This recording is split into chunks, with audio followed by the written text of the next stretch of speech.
श्री कृष्णा। राधे राधे दोस्तों, आशा करती हूँ आप सब स्वस्थ और सुखी होंगे। प्रभु ऐसे ही आप सब पर अपनी कृपा बनाए रखे। दोस्तों सबके घरों में श्राद्ध का पालन किया जाता है। श्राद्ध यानी कि जो पितृपक्ष होता है, 15 दिन जो होते हैं, जो हमारे पितरों के लिए होते हैं, जो संसार में नहीं है, जो जीवित नहीं है, ये 15 दिन उनके लिए होता है। और इस 15 दिनों में पितरों का पूजन तर्पण वगैरह किया जाता है। उनके लिए भोजन आदि हर रोज़ निकाले जाते हैं, जिससे वे साल भर के लिए तृप्त हो सके। लगभग सभी के घर में ये नियम होते होंगे, क्योंकि सबके घर में पितृ होते हैं और उनको उनके सम्मान में और उनके पूजा पाठ में ये इस नियम का पालन करना होता है। और आप सबको ये भी पता होगा कि इस दौरान जो देवी देवता होते हैं, इनकी पूजा बिल्कुल ही बंद होती है। घर का मंदिर बंद होता है, यहाँ तक कि मंदिर की साफ़ सफाई भी नहीं होती है। भगवान को भोग आदि नहीं लगाया जाता है, उन्हें उनके वस्त्र नहीं बदले जाते, स्नान आदि नहीं कराया जाता है। और यहाँ तक कि जो लोग नियम पूर्वक मंदिर जाया करते हैं देवी देवता के दर्शन करने के लिए, वो भी इस दौरान मंदिर नहीं जाते, क्योंकि ऐसी मान्यता है कि ये जो 15 दिन होता है, ये पितरों का होता है। इस दौरान प्रभु जो होते हैं वो सेवा या पूजा स्वीकार नहीं करते हैं, और जो हम पूजा उस दौरान करते हैं भगवान की, उसका कोई भी फल प्राप्त नहीं होता है। लेकिन दोस्तों, जिनके घर में लड्डू गोपाल विराजमान है, जिनके घर में राधा रानी विराजमान है, उनके लिए ये स्थिति थोड़ी सी असमंजस वाली होती है, क्योंकि लड्डू गोपाल के साथ बहुत सारे सिद्धांत होते हैं, नियम होते हैं। जो नियमों का पालन कर पाता है, अगर हम सिद्धांतवत देखें तो उन्हीं व्यक्तियों को घर में लड्डू गोपाल को स्थापित करना चाहिए, क्योंकि इनके साथ नियम ये होते हैं कि घर में लहसुन प्याज नहीं बनाना है। जो सेवा करता है उसे कंठी धारण करनी चाहिए, या फिर उसे लहसुन प्याज ना तो पकाना चाहिए, ना ही स्वयं खाना चाहिए।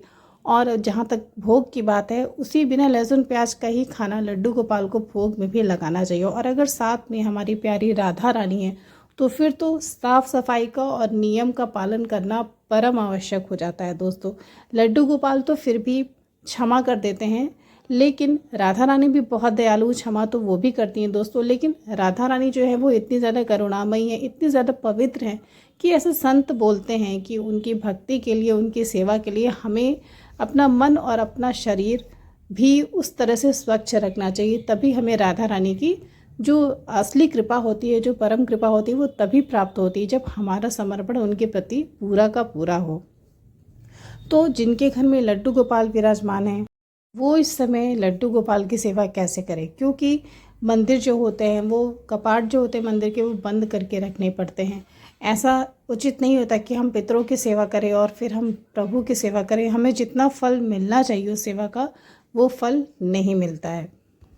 अक्सर लोग ये भी प्रश्न पूछते हैं कि लड्डू गोपाल की सेवा जो है वो पितृपक्ष के बाद कब करनी चाहिए, क्योंकि पितृपक्ष के बाद एक दिन के बाद पितृ विसर्जन होता है, जिसमें जो विसर्जन वगैरह की पितरों की जो क्रियाएं होती हैं, वो सब करने के बाद ही पूजा पाठ शुरू होता है। और एक दिन के बाद से नवरात्रि शुरू हो जाती है। तो ज़्यादातर लोग यही करते हैं कि नवरात्रि से ही पूजा पाठ शुरू होता है। तो अगर इस अवस्था में लड्डू गोपाल को हम भोग लगाएं या उनकी सेवा करें, तो उसका क्या फल होता है? कोई अनिष्ट तो नहीं होता। बहुत सारे लोग, बहुत सारे भक्त ये सोच कर काफ़ी दुविधा में रहते हैं, परेशान रहते हैं, क्योंकि अलग अलग लोग अलग अलग तरह की बातें करते हैं, अलग अलग मार्ग बताते हैं।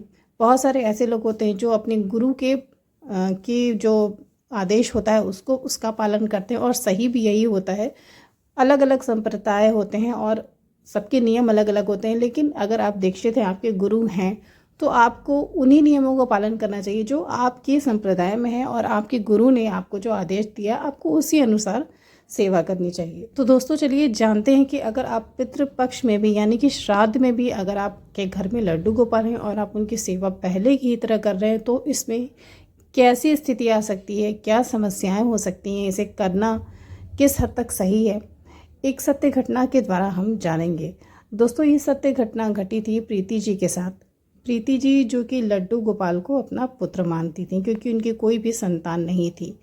वे जब ससुराल आई, तो ससुराल में करीब 4-5 वर्ष उन्होंने बहुत सारी प्रार्थना, बहुत मन्नतें मानी, लेकिन उनको संतान की प्राप्ति नहीं हुई।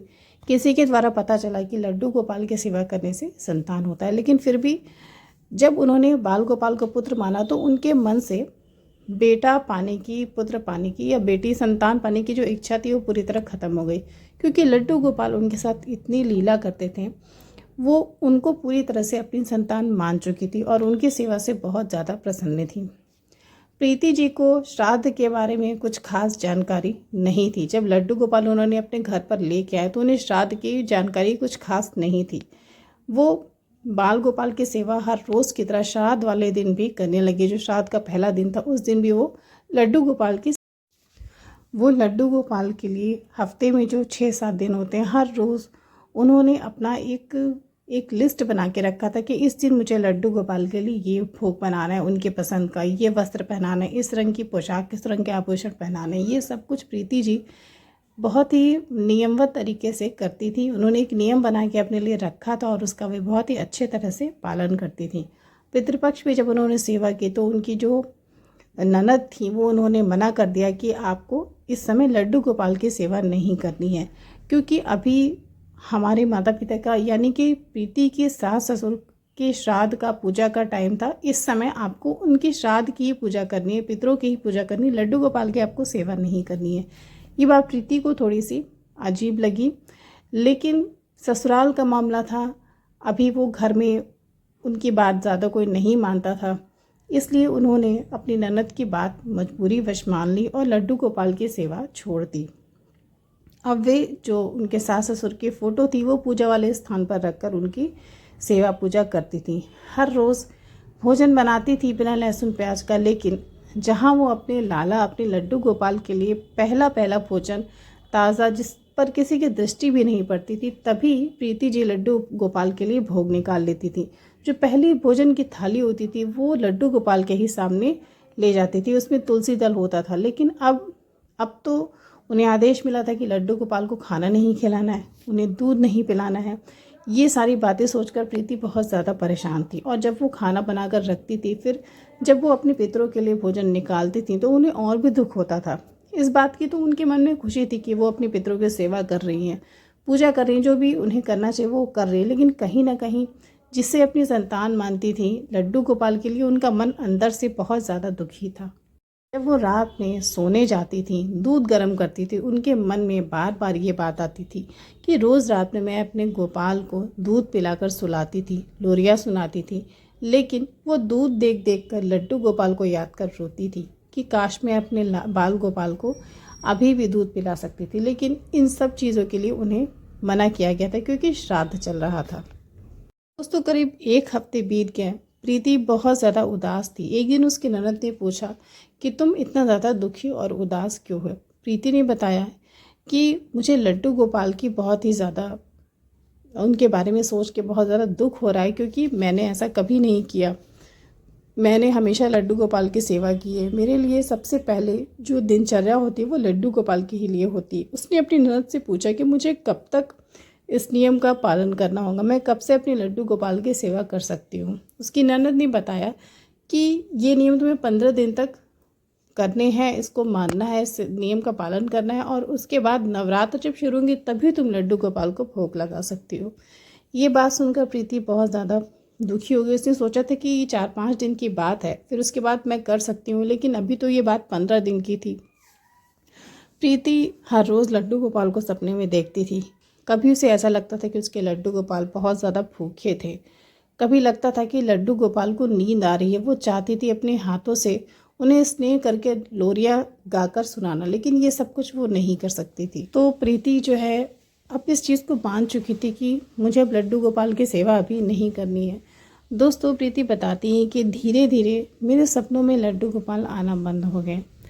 पहले जब भी वो अपने काम में व्यस्त रहती थी या फिर जब भी खाली बैठी रहती थी या भजन करती रहती थी, उसके मन में बाल गोपाल तरह तरह की लीलाएं उसे दिखाते थे। उसके मन में भगवान का भाव आता था, भगवान का नाम उसके अंतर मन में चलता रहता था बिना जप के ही। लेकिन अब वो चीज़ें धीरे धीरे करके बंद होने लगी।